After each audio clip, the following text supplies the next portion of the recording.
दुचाकी चालकासोबत मागे बसणाऱ्या व्यक्तीलाही हेल्मेट घालावे लागणार असून याबाबतची हेल्मेट सक्ती लवकरच सोलापूर शहर आणि जिल्ह्यात लागू होणार आहे।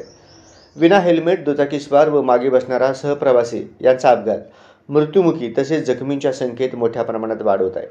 यावर आळा घालण्यासाठी आता संपूर्ण राज्यात दुचाकीवर मागे बसणाऱ्यालाही हेल्मेट सक्ती करणारे परिपत्रक अप्पर पोलीस महासंचालक अरविंद साळवे यांनी काढले आहे।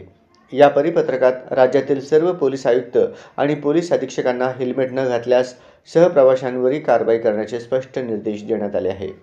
रस्त्यावर होणारे अपघात टाळण्यासाठी मोटारसायकल चालकांना हेल्मेट सक्ती करण्याचा आदेश राज्य सरकारकडून यापूर्वी काढण्यात आला आहे। त्यापाठोपाठ आता मोटारसायकल स्वाराच्या मागे बसणाऱ्या सहप्रवाशांना हेल्मेट सक्तीने घालण्याचे आदेश अप्पर पोलीस महासंचालक वाहतूकचे साळवे यांनी काढले आहेत।